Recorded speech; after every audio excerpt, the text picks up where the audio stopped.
What is up, geeks of YouTube? I am Damien. I am Tracy. And this is our fantasy life. This week on the Geek Weekly, we actually have this is a jam-packed Geek Weekly. Yeah. So a couple of highlights here. The first one, Nintendo is having a major Golden Week sale. Final Fantasy 12 launched today. Woo! Blizzard is not going to Gamescom this year, and more. So come back after the intro. The Geek Weekly starts right now.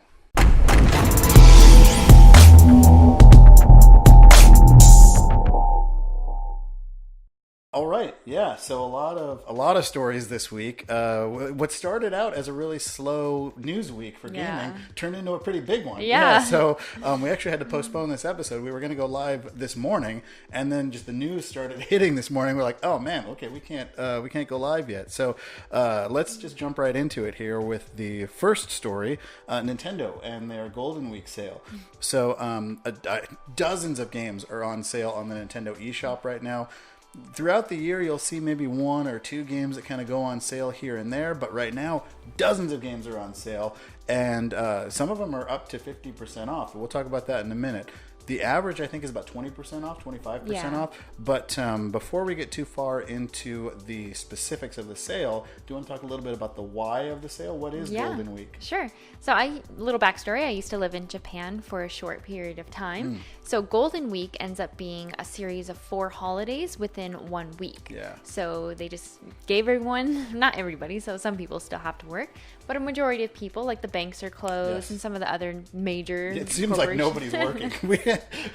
We actually were in Japan for Golden Week a few years ago, and I guess some people have to work. I don't know who they were because nobody seemed like they were at work. Everybody, it was like shoulder to shoulder on the trains and the temples everywhere. It's probably one of the best times to visit Japan, but probably also one of the worst times to visit Japan. It's one of the best times to be in Japan. Yes. It's one of the worst times to go to Japan. Yes. Yeah, because the tickets are so expensive. Well, that and then it's just so crowded. But I mean, that's when the cherry blossoms are just coming into full bloom, and it's gorgeous. The weather's nice. If you ever do get a chance to go to Japan, definitely check out those cherry blossoms. Yes. Now this year is a little bit different. Yes. Right? So this year is a 10-day holiday because the current emperor is abdicating the throne, and his successor, Prince Naruhito, right? Yes. Naruhito. Yeah. Prince Akihito is the one that is abdicating. Yes. And then Prince Naruhito is ascending the throne. Or Emperor Akihito. He probably, well, actually, maybe he likes being called Prince because he's like, oh, you think I'm that young? Right. So Japan is a day ahead of us, so it's already happened. Yes. So he is now the new emperor, bringing a new era to Japan. Which is a big deal. So that's so Nintendo, being a Japanese company, is celebrating Golden Week by giving their customers worldwide a massive sale. So definitely check that out. One thing I noticed was, I don't know if you noticed this, there was a couple of 3DS and Wii U games on there. Oh, yeah, nice. I was really excited to see that because, in the news last week, there was a lot of talk about how the 3DS is kind of, I don't want to say being killed off, but no new first-party games were announced for it. There's not a lot of support for it lately, so it is kind of like... It's all about the Switch now. It is all about the Switch, and I feel like the 2DS LL, or XL, I guess, was kind of like Nintendo's farewell to the 3DS. They, so no more special editions. We love those special editions. Yeah. The other thing I wanted to mention there was that the biggest sales are actually from NIS America. It looks like 50% off on Penny Punching Princess and The Longest 5 Minutes, which are really good kind of pick up and play games. Yeah. I noticed those because next week we have a little surprise for you guys. Our first sponsored Nintendo Switch review is actually coming down the pipeline next week. I don't know if I want to say what game it is. I think I want to leave that as a surprise. Okay, yeah. So we will have, depending on when you're watching this video, we'll have a little card up in the top corner there linking to that review. But keep your eyes on the channel here. Make sure you subscribe and you hit that notify button so that you'll know exactly when that video goes live next week. So that's the sale. Big stuff from Nintendo. Yeah, that's really cool. Yeah. That leads very nicely into our next news. Three things. So speaking of Japan, speaking of Nintendo. Right? Yeah. Actually, this kind of segues very nicely. It does. Until you call it out on the video like I just did. But our next news item is... Final Fantasy 12 for Nintendo Switch and the Xbox One released today. Yeah. So we actually just picked up our copy earlier today, and it is gorgeous and can't wait to try it. So... a few major changes from the PlayStation 4 version that was released. So players can now create 3 unique Gambit setups. Yeah, that's really cool. I'm super happy about this. Yeah. So think of it as if you need a swap, if you're doing a farm, if you're just leveling, if you're saving one for a boss, you have those options to save them. Because what I used to have to do is every time I would go to change it, like, oh, I want to do some grinding, I would change my gambits for what I needed to do. So I'd sit there with my phone and go through every character screen and take a screenshot on my phone to save the gambit. So I knew my original setup. So it's great that they added this in. That's awesome. I'm really happy. It's only 3, but hey, it's better than 0. It's better than nothing, yeah. I totally agree. And it's cool because you can have it. I almost look at it like Final Fantasy 14, where you can have like a couple of different, like maybe a healing one, a grinding one, a boss run one, or something like that. Or for the ultimate boss that we faced together, Yasmat. Right? Where like mid-fight, you have to almost change your whole gambit setup. Yeah, you do. This will be nice because you can already have that set up right when it hits that whatever Enrage or whatever mode. I don't know. They didn't have a name for it back then, but resets. So, it kind of resets. Yeah. So this is huge. Just mid combat, right in the flow of combat. Boom, change up your gambit. Question for you guys: did you guys beat Yasmat? Actually, that is a pretty solid question, and not in Final Fantasy 14. That does not count. We're talking about Final Fantasy 12 here. Yes. Because some people down there are going to be like, "Yeah, I beat him. I got carried to a win in 14." That doesn't count. We want to know if you beat him in 12. And in the you beat him in the original one. Yes. So that's pretty cool. But it was cool because that was one of our first dates as well, where you jumped in towards the end of it and you helped me beat Yasmat. That's right. I remember that. Yeah, it took about 5 hours to do, but it was pretty fun. Back in the day when we had time to grind on things. That's crazy. I don't even know how we're going to play 12 these days. Or any of these games coming out. Yeah. But one of the last things is New Game Plus mode. So like most New Game Pluses, this one actually starts you at level 90. Okay. And it lets you keep all of your stuff. Oh, nice. So the original one that it had, it put you at 90, but you couldn't keep your stuff. Ah, gotcha. Okay, interesting. Yeah. Okay.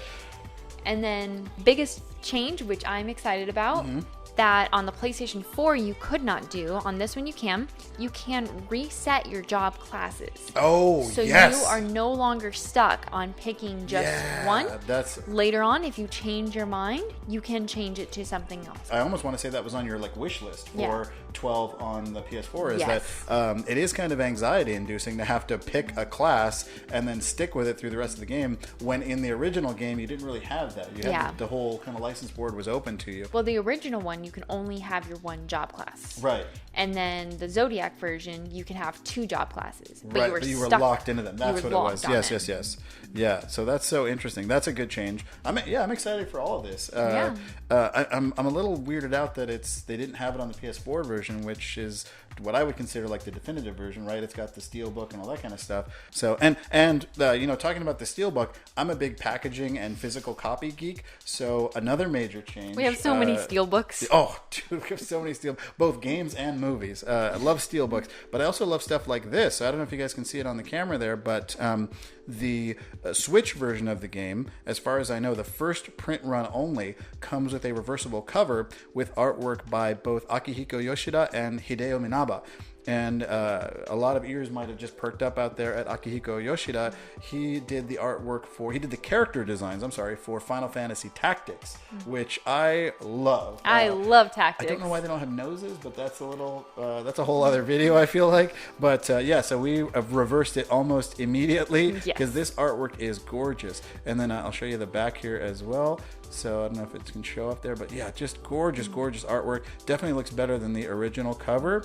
It's the whole gang all together with no other branding or anything like that. That looks gorgeous. I would love that as a print on the wall. Yeah, that's so awesome. So that's Final Fantasy 12. I wish it was Final Fantasy Tactics. I know. They really need to release it for Nintendo Switch. Yeah, or a sequel. The Switch would be a perfect platform for a Tactics sequel. Yes. Perfect platform for it. So that is Final Fantasy 12. Are you guys going to be playing Final Fantasy 12, or is this one that you're actually going to be skipping? Let us know down in the comments. Definitely. I will definitely be playing this one. Yeah. I love that you can play it on the go. That's the biggest thing. Is I think the reason we feel like we don't have enough time to play games anymore is because they're all kind of locked on your computer. Yes. And I can't necessarily take my gaming computer with me to work and have it in my car on my lunch break or something like that. So, and the other thing I thought about, probably the reason the Switch is doing so well, is in Japan you've got the train. Yeah. You can just sit on the train and play games while you're going to and from work. apart. Right? Oh man, that's So nice. Our next big news item, Blizzard is in the news again.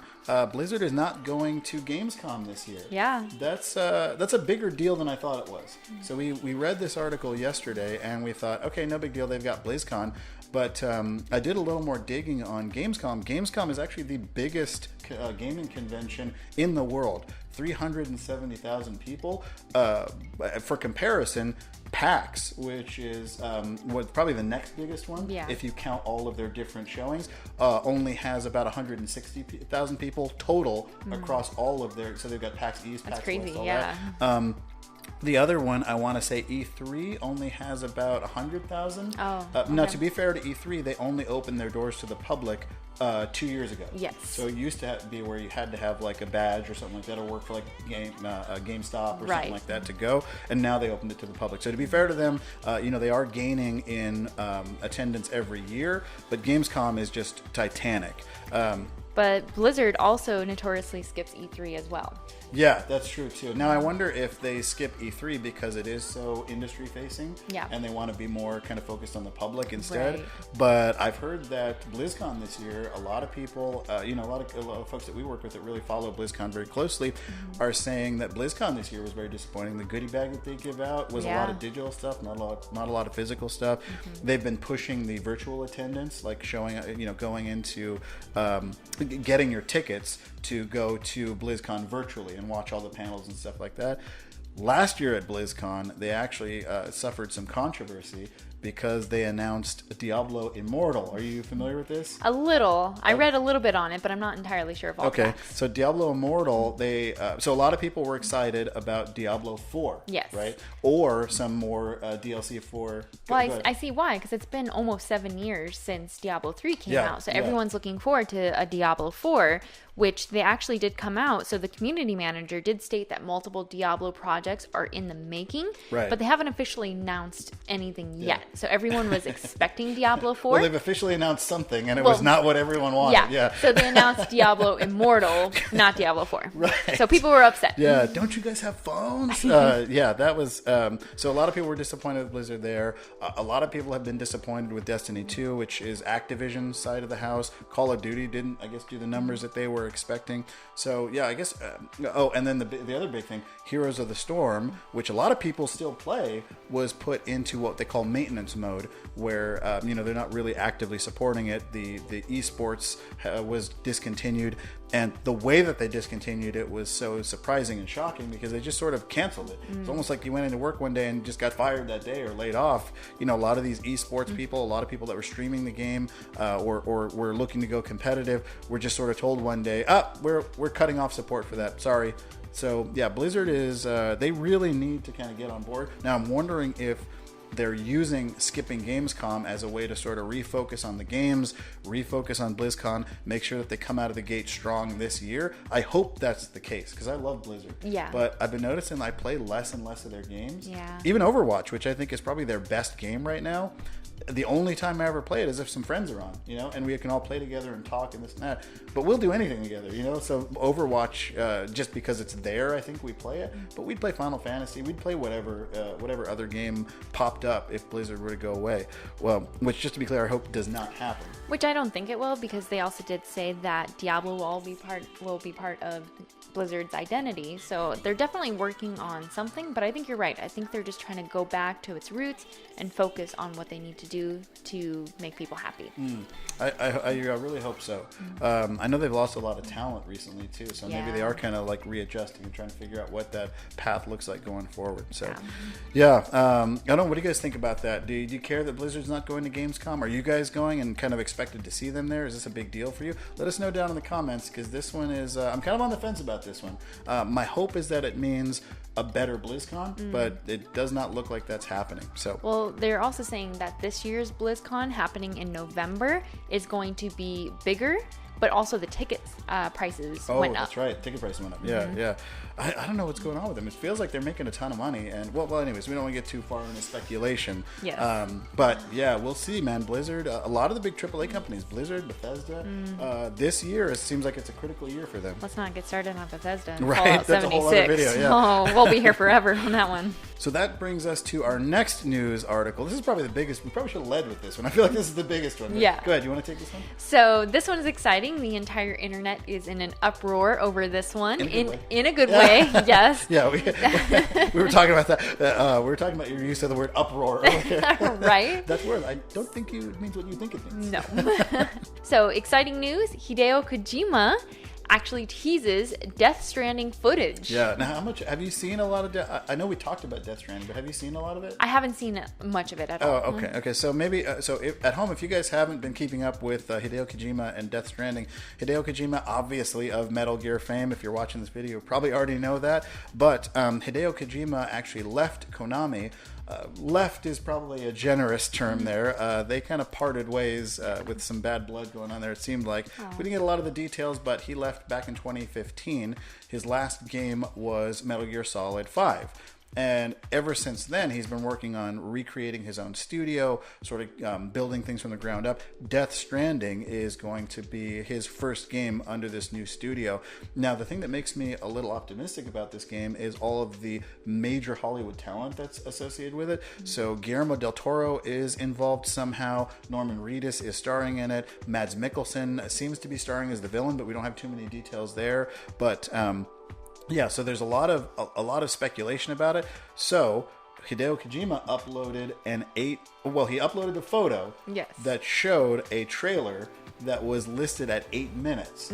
Later, he deleted that one and then re-uploaded a photo that had cut off that timestamp, but a fan had already kind of screen captured it. 8 minutes is a lot of footage. So, Yeah. So my thought is one of two things. Either it's a really long cinematic, which is unlikely given the kind of mystique and the kind of how they're treating this as an enigma. The other thing is 8 minutes of gameplay footage that's going to be shown at E3. Yeah. That's my thought. My thought is that it's going to be 8 minutes of actual gameplay footage because it's been years now and we haven't actually seen any real gameplay. We've seen like some kind of we've seen some what the gameplay would look like in engine, but we haven't seen the UI. We haven't seen somebody actually playing the game.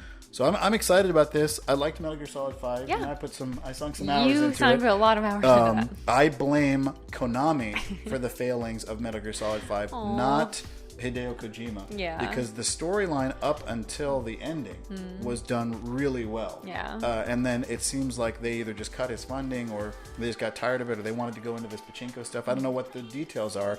But I think if he had been able to finish Metal Gear Solid 5 the way he wanted to, it would have been a masterpiece. So hopefully now that he has full control over this project, we are going to see 8 minutes of gameplay footage and it gets us even more hyped. Right. Yeah.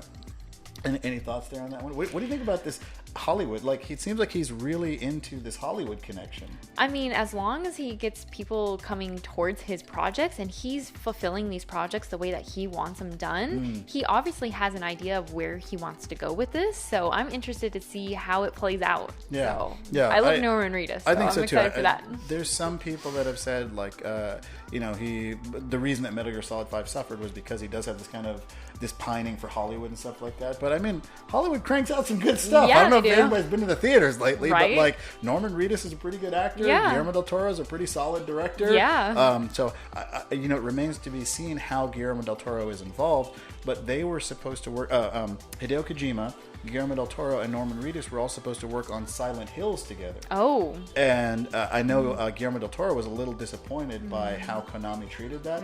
So the fact that Guillermo del Toro is now comfortable working with Hideo Kojima, but has said publicly that he will never work with Konami or any big studio again, that fills me with kind of some optimism as well. Yeah. Because, these Hollywood folks aren't stupid. Like, they know where good talent is. They know how to make good projects. So, yeah, so I'm excited. I'm excited. I definitely want to show us some gameplay.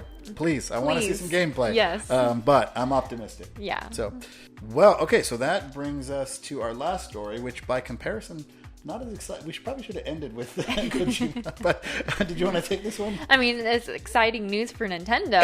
I'm excited, and for I'm excited to see where they take this. Yeah. So Nintendo Switch Online is about to hit 10 million subscribers. That is super They're cool. currently at 9.8 million. Nice. And Nice. it launched in September 18th, 2018. Yeah, so that's really good. So it hasn't even been out a year. it hasn't even been a year. Yeah, and they have 10 million subscribers. Almost 10 million subscribers. And now, so That's a huge huge number. That is a gigantic number, and it also kind of, because you have to, well, you don't have to have a Switch, but it makes more sense if you have a Switch to subscribe for Nintendo Switch Online. Right. So that means their install base is gigantic. Yes.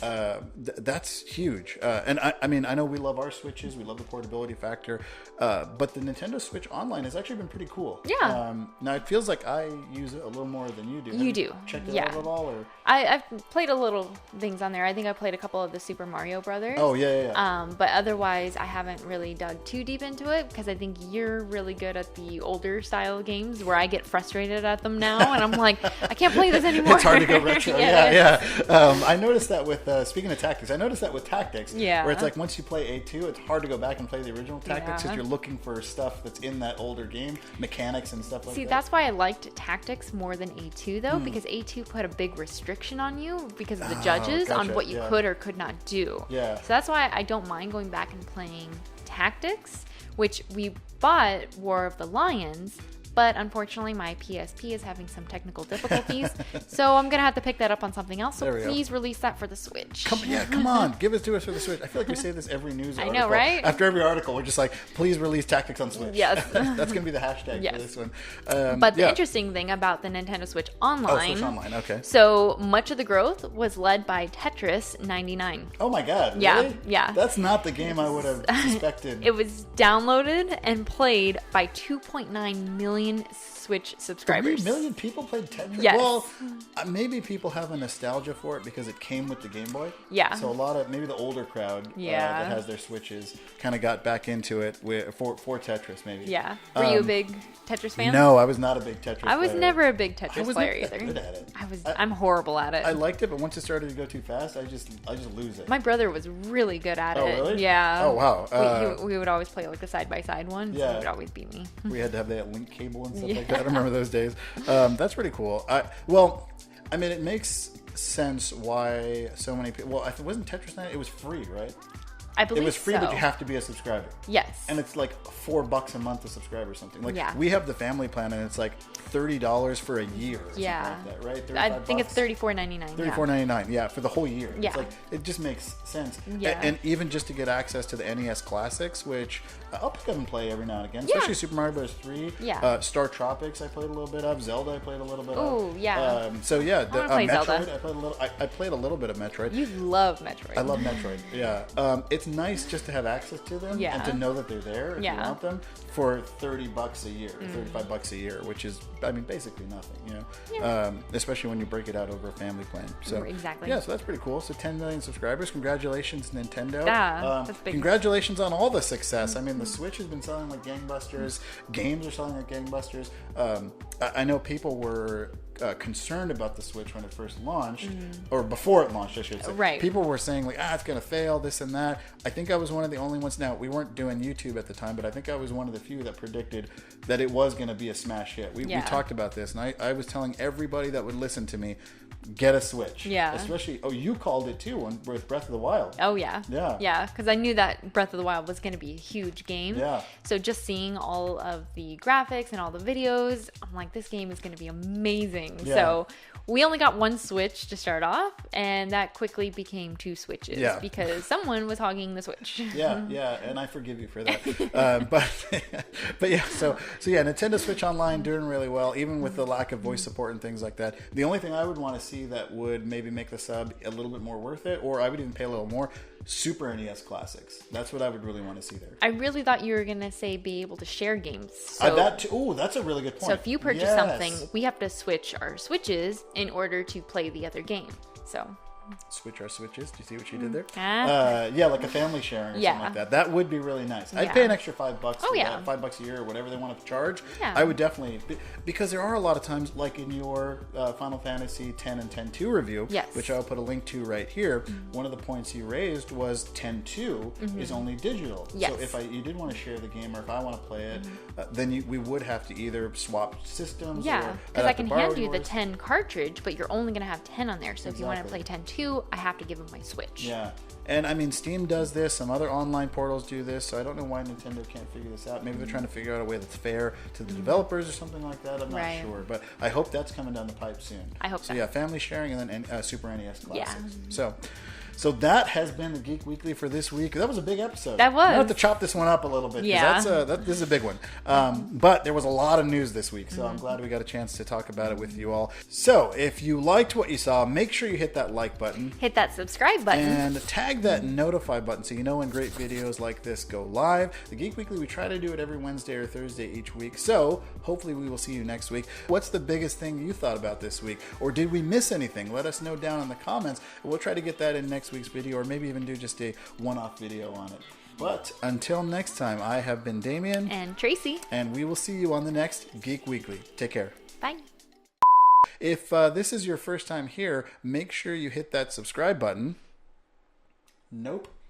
Let me start that one over.